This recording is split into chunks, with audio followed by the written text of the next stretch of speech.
Va a presentar Perfecto. al... Mire, Vamos a hablar un poquito. lo tiene acá.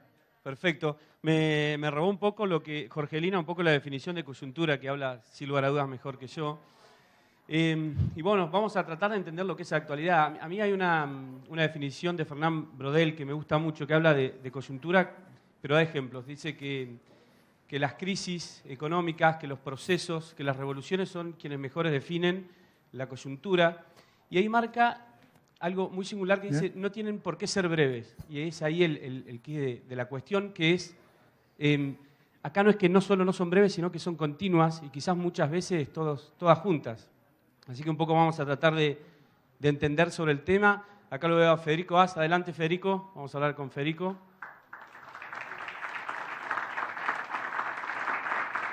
Diego Temperley. Adelante, Diego.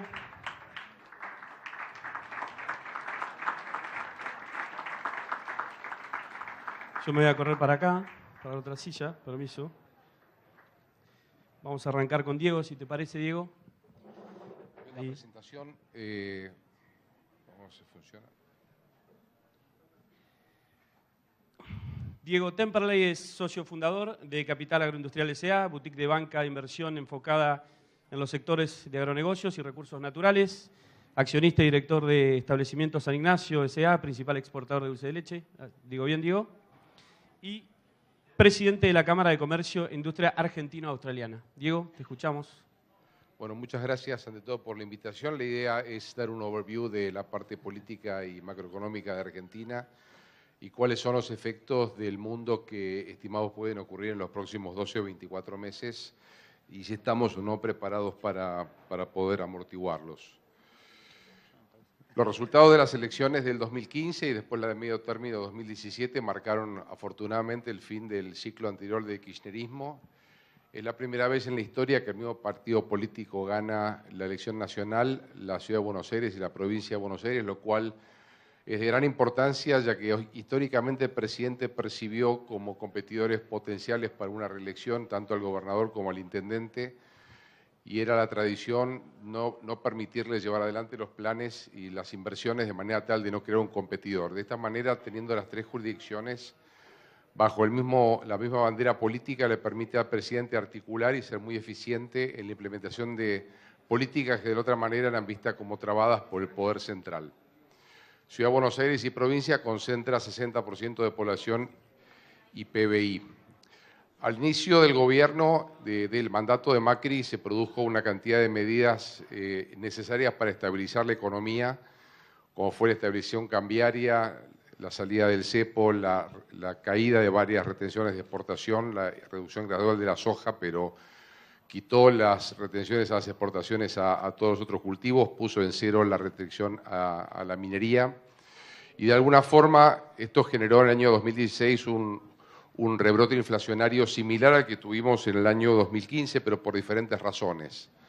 La inflación previa al 2015 había sido una inflación generada por impresión de dinero para cubrir el déficit fiscal, y la inflación del 2016 fue mayormente alimentada por una devaluación, que fue la unificación cambiaria, y la posterior aumento de tarifas de todas las utilities que estaban congeladas del año 2002.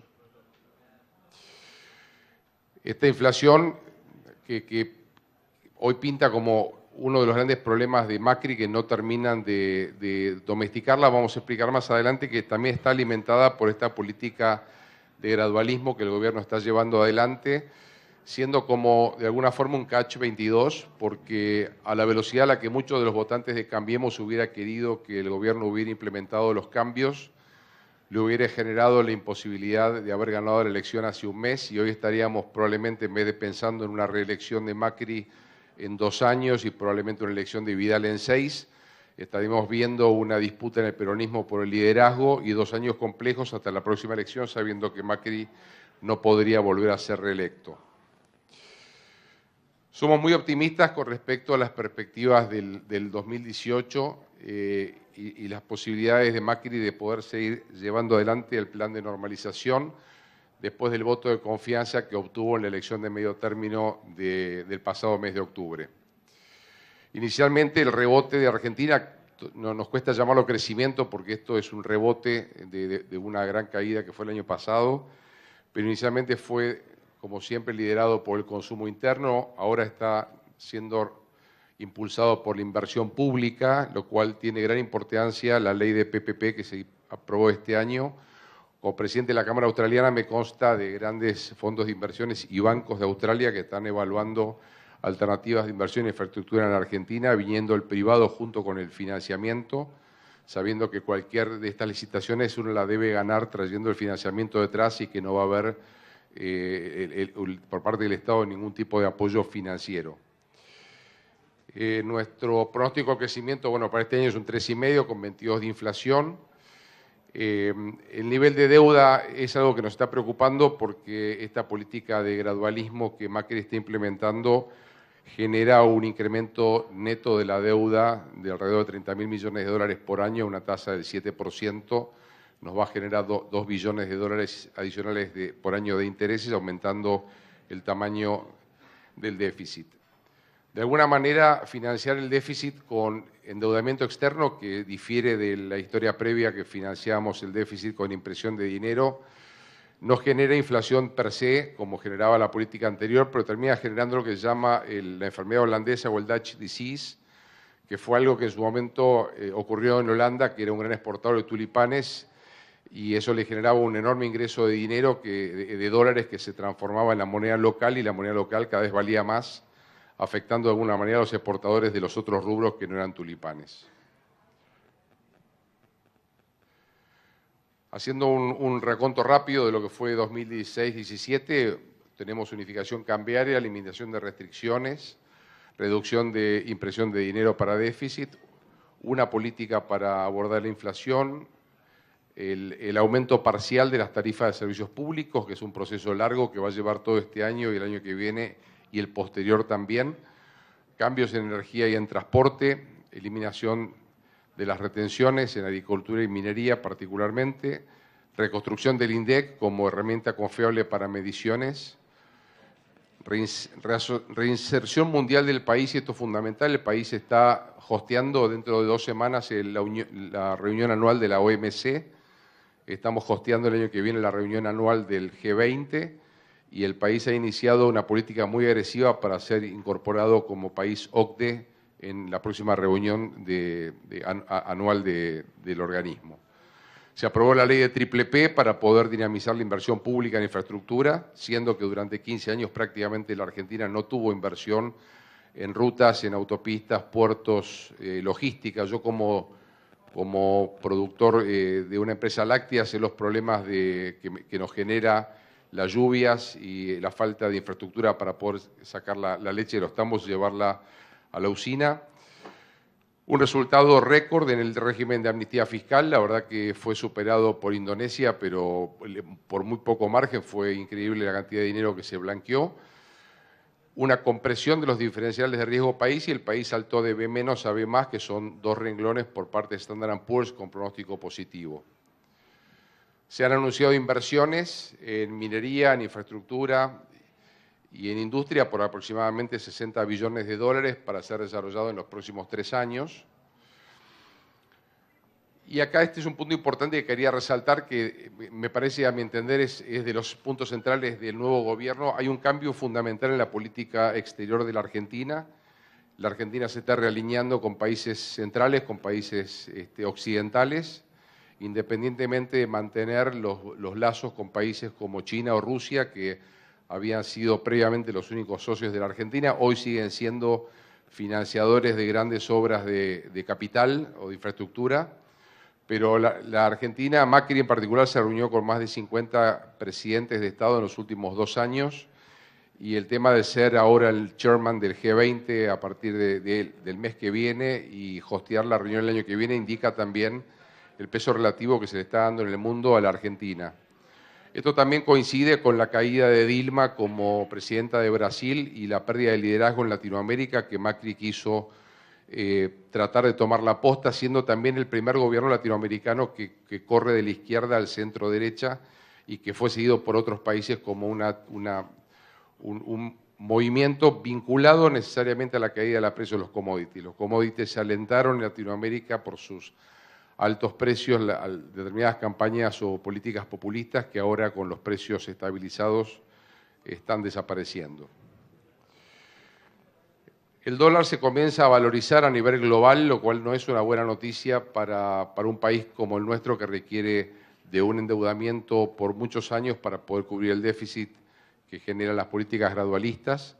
La tasa de interés dejó de estar en niveles de 0 o de 0,25, la tasa solamente va a ir para arriba.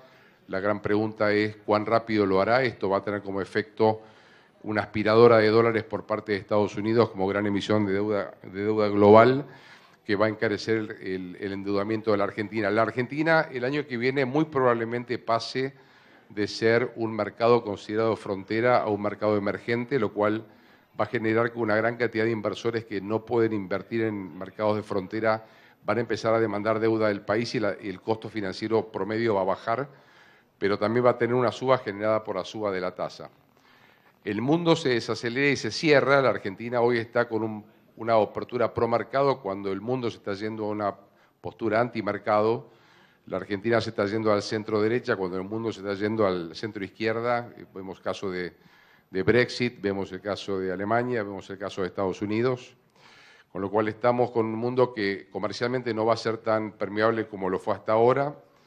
Soja y petróleo con valores estables y Brasil enfrentando un escenario que aunque no tan catastrófico como el que veíamos hace 6 meses, Temer está en una posición débil política. Se desconoce cómo va a terminar su mandato, si es que va a terminarlo. Hasta ahora pareciera que el impeachment a él no va a prosperar, pero tiene 3 juicios que cualquiera de los 3 podría generárselo, y eso impactaría en lo que es la hoy inclusive débil política de crecimiento de Brasil, eventualmente con una devaluación que afectaría a Argentina en el intercambio con el mundo. Hay un gran debate hoy del gradualismo y los riesgos externos y si esta política implementada por el gobierno es sustentable en el tiempo. Hoy estamos con un déficit fiscal de aproximadamente el 10% del PBI. Si sumamos déficit primario, pago de intereses, déficit de las provincias y sumamos el costo financiero del stock de las LEVACs, que supera al día de hoy el stock de reservas del Banco Central. Esto te financia con endeudamiento externo, son 20, 30, 40 billones de dólares que entran todos los años, que generan que esos dólares sean vendidos y para que eso no genere inflación por la emisión de pesos que conduce la compra de estos dólares, se emiten las LEVACs del Banco Central. La política contractiva monetaria impuesta por el Banco Central para controlar la inflación y el tipo de cambio lleva a tasas hoy de 28%, generando lo que se denomina crowding out. Muchos bancos se están protestando porque los fondos de inversión, de fondos comunes de inversión, se están secando de fondos porque la gente vende para suscribir LEVACs, o sea, sale del sector privado para entrar al sector público. Estamos generando una Dutch disease, no virtuosa, porque no es que estamos vendiendo un montón de carne y de soja que nos ingresa un barco de dinero y por eso el tipo de cambio está apreciado, sino que es por las cuestiones no virtuosas, que es financiar el déficit fiscal que tiene la Argentina. Esto lo que está haciendo es que tengamos un peso fuerte y el ajuste lo terminan realizando los exportadores. Nosotros, como anunciaban hace un rato, somos el principal exportador de dulce de leche de la Argentina y el segundo de queso azul, siendo un producto no commodity. Hasta antes de la última devaluación, cuando el dólar estaba a 15, estábamos en break-even, no ganábamos dinero y hoy tenemos un margen del 6-7%, fruto del aumento de los costos en pesos. ¿Cómo afectaría a la Argentina un superdólar? Durante años, los bancos centrales, particularmente la Reserva Federal de Estados Unidos y el Banco Central Europeo, con las políticas de quantitative easing, de bombear dinero al mercado para evitar cualquier crisis y llevar la tasa prácticamente a cero, se acostumbró a los inversores a comprar prácticamente cualquier bono denominado en dólares sin ver el nivel de riesgo de lo que estaban suscribiendo. Esto va a generar, en un escenario de suba internacional de tasa de interés, como es el que está ocurriendo ahora y va a ocurrir en los próximos años, va a generar una dificultad cada vez mayor para la Argentina, no solamente para tomar deuda nueva para cubrir el déficit, sino para ir haciendo lo que se llama el rolling o la renovación de los vencimientos del stock de deuda que Macri heredó cuando inició su mandato. Y un riesgo quizá menos visible, pero más dramático, es que el dólar se vuelva más fuerte como moneda en el mundo, lo cual va a encarecer la deuda de la Argentina y de otros países emergentes. Hoy pensemos que el total de la deuda argentina, 2/3 está en dólares y 1/3 está en pesos.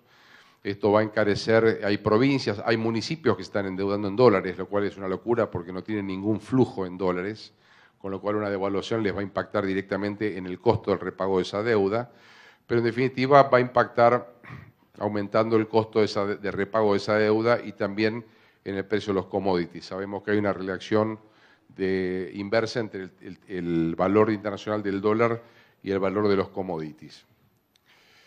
La reforma tributaria impulsada por Trump, entre muchos puntos, lleva a una reducción de la alícuota de impuesto a las ganancias para las empresas al 20% y a 0 para la reinversión de utilidades de las multinacionales. Esto va a llevar que muchas compañías reinviertan o reflujen su dinero que está en cada una de las subsidiarias en otros países del mundo a los Estados Unidos para reinvertir, para poder de esa manera aprovechar la alícuota 0. Esto promete transformar a Estados Unidos en un imán para los dólares. Menos dólares fuera de Estados Unidos harán subir su valor por una cuestión relativa. Después tenemos eventos de crisis crediticias. En esta categoría podría entrar China, que tiene un ratio de deuda PBI de 300%, Italia 140%, o Arabia Saudita, que tiene un déficit de 9% con caída de reservas y un tipo de cambio fijo.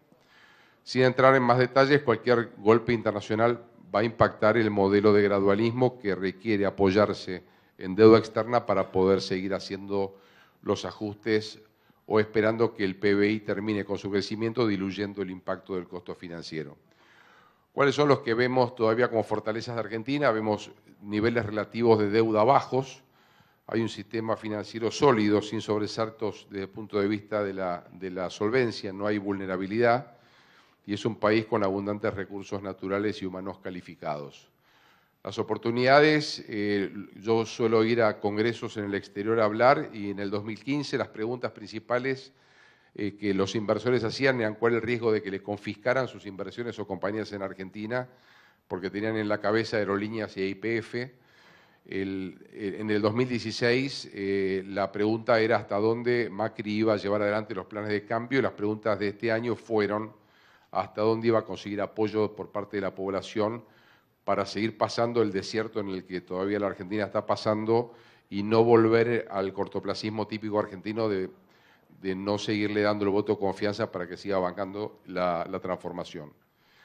La realidad es que esto va a mejorar la entrada de capitales, el crecimiento del PBI, de lo que es inversión extranjera directa y, por último, el aumento de las reservas de Banco Central. Como factores externos de riesgo vemos un prolongado periodo de crecimiento débil o de caída nuevamente de Brasil si Temer fuera destituido, la devaluación del real, una soja debajo de 300 por lo que impactarían en lo que es el balance del gobierno, el proteccionismo global y el dólar fuerte. Y domésticos, vemos lo que es inflación, presión fiscal y déficit. Muchas gracias. Gracias, Diego. Quédate por ahí si querés y después hacemos una pregunta. Muy interesante lo que decía Diego. Ahora vamos a presentar a Federico. Federico Bast es graduado en Economía y Filosofía por la Universidad de Buenos Aires, emprendedor en tecnología y trabajó en proyectos en diferentes industrias como los medios digitales, negocios inmobiliarios y salud. Le apasiona el uso de las tecnologías exponenciales como la inteligencia artificial, colectiva y el blockchain para la solución de problemas sociales. Es fundador de Crowdjury y Cleros. Es un proyecto tremendo, después ojalá lo explique y si no se lo vamos a preguntar. Dos proyectos que aplican tecnología de blockchain en los sistemas de justicia. Así que te escuchamos, Federico. Bueno, muchas gracias antes que nada. Gracias al estudio. ¿Se dice estudio? Consultora Ferrero y Larrudé. La verdad que yo el campo, que es un polirrubro, me dice. Yo, del campo para mí es eso que está a los costados de la Ruta 2 cuando uno va a Mar del Plata. Iba a venir en poncho, pero mi mujer dijo que no era una buena idea, así que veo que nadie más está en poncho, así que fue un buen consejo. Bueno, les voy a contar un poco lo que yo hago. Esto cómo funciona. El verde... ok, ahí está. Bueno, las comunidades de todas las épocas tuvieron problemas sociales que resolver, ¿no? Disputas, y para esto crearon sistemas legales. ¿Saben qué es esto? ¿Nadie sabe qué es esto? Es un cleroterion. Y esto era lo que usaban los antiguos griegos para elegir a los jurados en los juicios. En Grecia no tenían abogados como tenemos hoy. Lo que eran juicios populares. Si iban el día del juicio los ciudadanos, cada uno iba con un documento de identidad llamado pinakion, era una especie de placa de bronce de este tamaño, y lo metían en una ranura de esta piedra llamada cleroterion. Venía después una persona de justicia, un oficial de justicia, y tiraba unas bolas blancas y negras en un costado. Si te caía una bola blanca en tu ranura, ibas a ser jurado. Bola negra, ibas a tu casa. O sea, era una especie de bolillero antiguo que servía para elegir jurados en los juicios y para que no hubiese, digamos, tramoyas y manipulaciones en los jurados. Concepto clave. La justicia en Grecia era entre pares. Los ciudadanos tenían el derecho a juzgar. No era reservado para los abogados ni para los jueces. Pasó el tiempo y, siglo XVIII, estados nacionales se forman y es la primera vez que la justicia se transforma en una profesión profesional, ¿no? Con los abogados, como ven acá. Pasó el tiempo, viene la máquina de vapor, los ferrocarriles, la electricidad, la producción en masa, y llega este hombre. ¿Quién sabe quién es este hombre? ¿Y? ¿Nadie sabe quién es este hombre? Ahí lo escuché. Es Benedict Cumberbatch, por supuesto. Benedict Cumberbatch interpretando a Alan Turing, ¿en qué película? El Código Enigma. ¿Y qué es lo que tiene acá atrás? Es la computadora que desarrolla para romper el código nazi Enigma, que era el que usaban para comunicarse con los submarinos.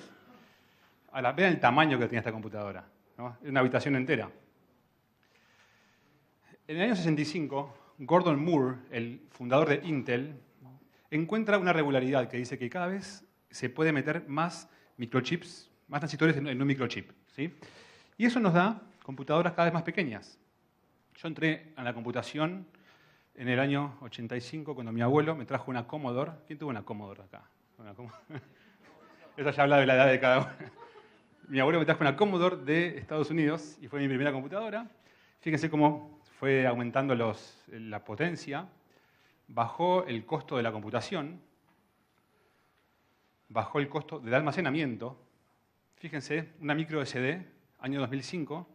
Esto ni hablar lo que es, pero fíjense cómo el tamaño es el mismo. Y fíjense, 128 megas, 128 gigas en unos pocos años. Un día, dos pibes se dan cuenta que el costo bajó tanto que las computadoras ya no son solo para las empresas, ¿sí? ¿Por qué no dar computadoras en las casas a la gente? Y otro pibe se da cuenta que también hay un negocio en producir lo que las máquinas llevan adentro, ¿sí? El software.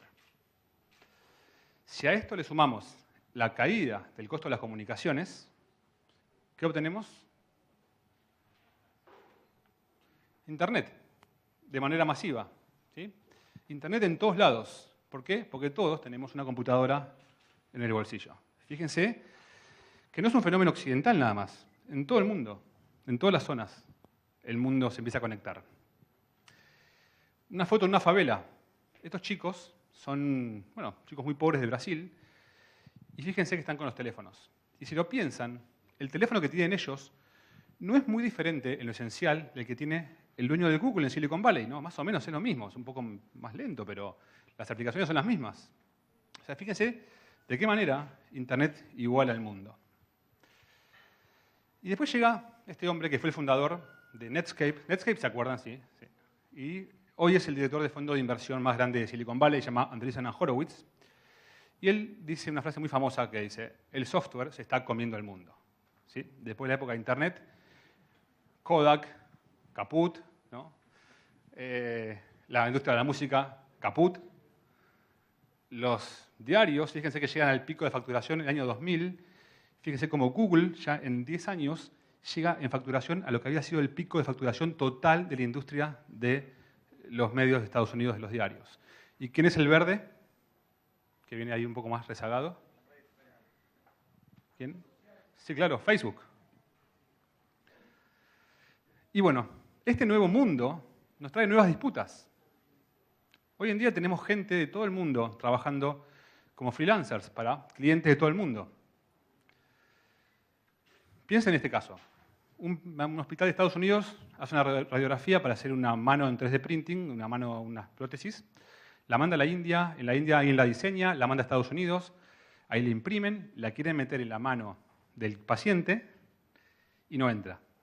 ¿Quién tiene la culpa? ¿El indio, de que le hizo el diseño mal? ¿El hospital que hizo mal la radiografía, el que la imprimió? ¿Y cómo vas a la justicia a resolver esto? ¿No? Con gente de todos lados. Tendencia número 2, crowdfunding. ¿Saben lo que es el crowdfunding todos, no? Gente de todo el mundo financiando proyectos de todo el mundo. Es una tendencia de nuestra época. ¿Conocen el Lily Drone? Acá alguien puso plata en el Lily Drone.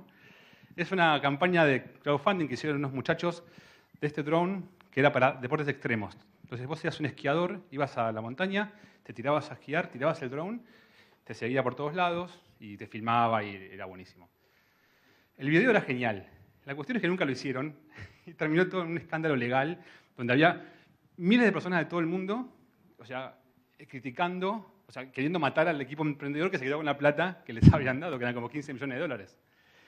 Ahora, ¿cómo resuelven este caso con gente de todo el mundo donde cada uno puso $500? No funciona, obviamente. Entonces, una economía globalizada que opera en tiempo real, con fronteras del siglo XVIII y con tecnologías del siglo XVIII. ¿Sí? Entonces la pregunta es, que yo me hice, ¿cómo construir una justicia que sea rápida, económica y transparente, adaptada a la época de hoy? Si tuviésemos que construir la justicia hoy, con lo que sabemos hoy, ¿cómo lo haríamos? Pensemos, Julia es una emprendedora de Tres Arroyos que tiene un cliente, o sea, tiene un... No tiene pinta... Bueno, de Peguajó. Contrata a una persona de Guatemala, a Miguel, para que le haga un sitio web, acuerdan las condiciones, él entrega el producto, trabaja, le entrega el producto, y ella no está contenta y quiere la plata de vuelta. ¿Sí? Él dice, no, yo hice lo que tenía que hacer, no tengo por qué hacer más nada, no hago más nada. Y ella no va a ir a Guatemala, o sea, desde Peguajó, por un abogado, a hacer un juicio al tipo este en Guatemala y por un caso de $500. Y bueno, es así la vida. Ahora, imagínense si ella hubiese acordado inicialmente con él que en caso de disputa iba a ir a la plataforma esta, ¿sí? Que se llama Kleros. Entonces, en esta plataforma suben la denuncia.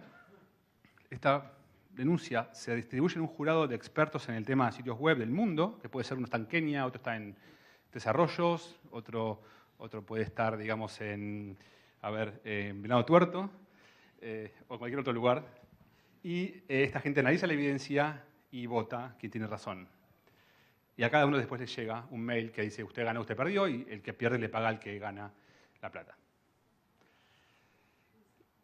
Un videíto de una entrevista que me hicieron en televisión de Inglaterra. ¿Está el audio puesto para el video?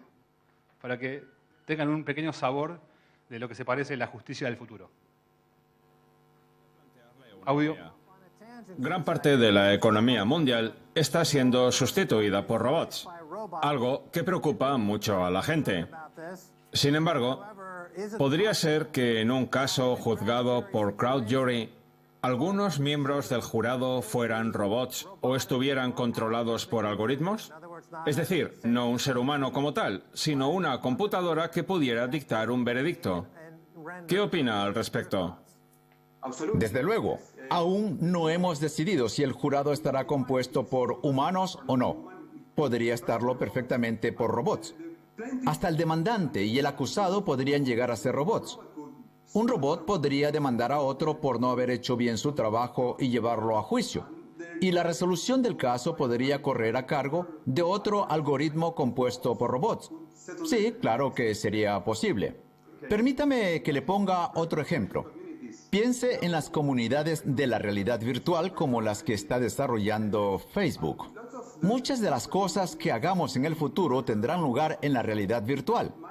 Mi avatar podría demandar al suyo en ese reino de la realidad virtual y un jurado decidiría quién tiene razón de los dos. Así pues, tanto los robots como la realidad virtual entran dentro de los límites de lo posible de aquí a 10 o 20 años. Bueno, imagínense cuando yo tengo que dar la charla esta adelante de auditorios de jueces. Me tocó hace un tiempo dar una de estas ante un auditorio de jueces a punto de jubilarse.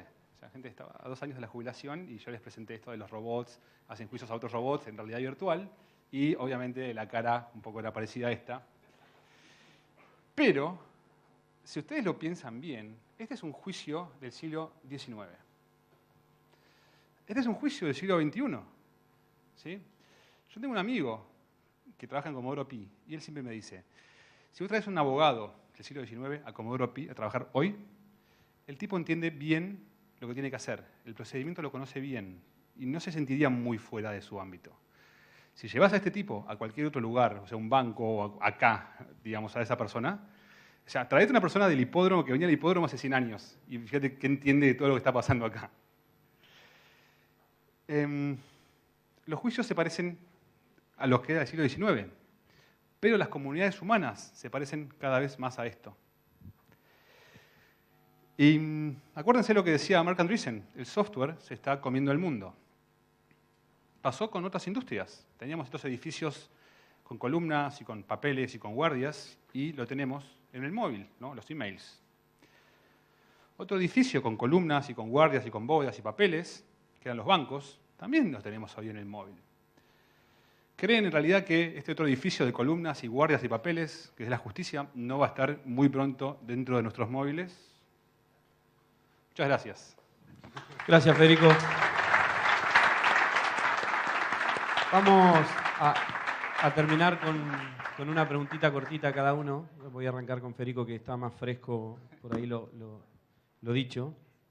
El mundo agroindustrial está lleno de tecnología en Argentina, las cosechadoras, las sembradoras, la protección de cultivos, fitosanitarios. Por donde veas, hay tecnología puesta en la mano del hombre de campo. Sin embargo, en Argentina se cuestiona todavía, se debate el pago de regalías, ¿no? El caso más emblemático, si se quiere, es la ley de semillas, que hoy hay más de media docena de proyectos. Digo, ¿qué pensás sobre un país que en cierta forma es reticente al pago de regalías, a patentes, a innovación, etcétera? Yo soy una persona muy poco calificada para comentar sobre temas, o sea, del campo, porque no sé mucho. Pero sos un emprendedor. Soy un emprendedor. O sea, el emprendedor lo que necesita es que lo dejen hacer. O sea, el emprendedor necesita que le allanen el camino. O sea, yo no pido que me den nada, digamos, el gobierno me dé nada. O sea, lo que necesito es que las reglas del juego sean muy claras, que los impuestos sean razonables y que también, bueno, estuve el año pasado en Singularity University. ¿Conoces Singularity University acá? ¿Sí? Bueno. Y yo a mí lo que me llamó la atención, o sea, lo que se viene en el campo, yo tenía compañeros que estaban investigando en biotecnología, edición de genes de todo tipo, y se viene un cambio tan grande en todo lo que es las ciencias de la vida, y que la verdad es que yo no quiero ni imaginarme o sea, ¿cuánto cambió el campo en los últimos 15 años, me pregunto, ¿no? Entonces, lo que va a cambiar en los próximos 15 años es una cosa que es incomparable. Y así como en mi caso, en el tema de tecnologías cívicas, se acelera todo el cambio, yo lo que veía en Singularity, que eran como los primeros como semillas, es una buena metáfora aparte, las primeras semillas de investigación que están haciendo allá en Silicon Valley, vinculadas con el campo, o sea, a mí me explotaba la cabeza. ¿Y Argentina es un país que abraza a los emprendedores, los protege, los cultiva, los cuida? Argentina es un país que tiene una cultura emprendedora que es impresionante. Para mí, lejos, el más importante de América Latina en cuanto a lo que es la cultura emprendedora, de querer ser emprendedor y tener como referentes emprendedores, tener como emprendedores exitosos como referentes sociales buenos, ¿sí? Eso lo veo todo el tiempo. Hasta hace 2 años el marco legal era, bueno, lamentable. O sea, no se podía abrir una cuenta en un banco, ni abrir una empresa, ni nada. Creo que mejoró un montón, o sea, con el cambio de gobierno.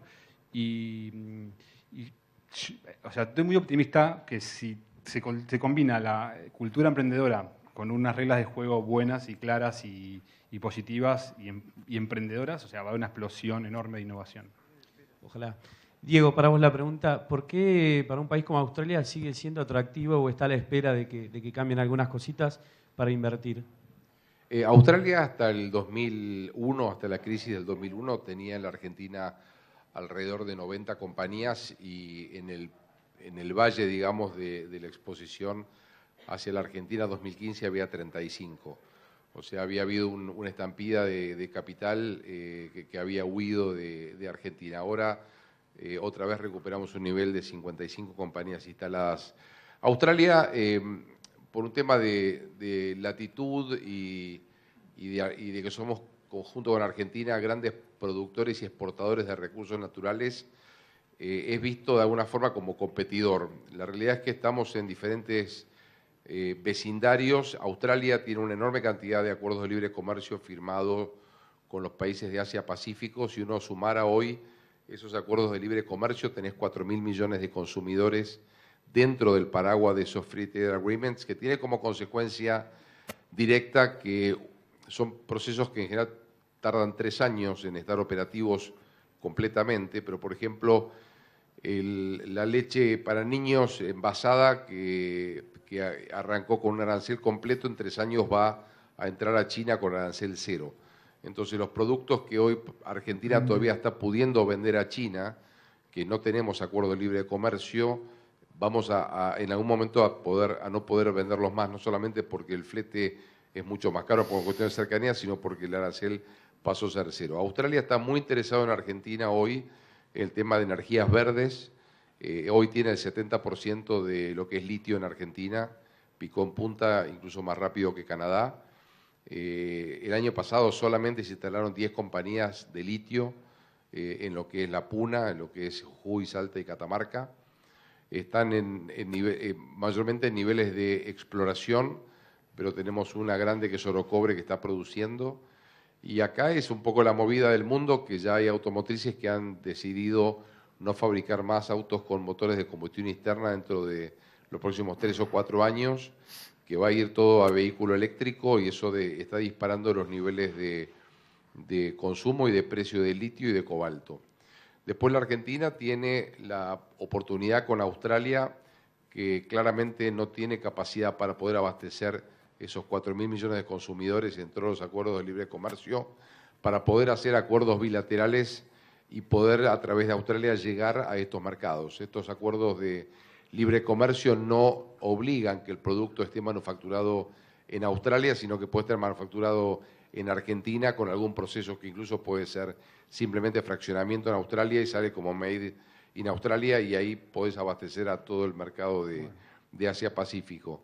También nos dio el voto para el ingreso a la OCDE. Australia quiere que la Argentina haya un apoyo político importante. Este año vino por primera vez en la historia la canciller australiana Argentina, vino el presidente del Senado, el año pasado vino el gobernador general de Australia, que es el cargo no electivo más alto del gobierno australiano, que está puesto por la reina de Inglaterra, y vos vas viendo cómo desde el punto de vista político hay un acercamiento con mucha dinámica entre los dos países. En marzo me tocó acompañar a la comitiva de Gabriela Michetti en el viaje que hizo a Australia, donde estaba Ricky Negri, estaba el número 2 de turismo, de finanzas, el vicecanciller. La verdad es que fue una comitiva muy importante como una forma también de acercamiento hacia Australia. Gracias, Diego. Gracias, Federico. Gracias, Juan. Muchas gracias, Joaquín. No.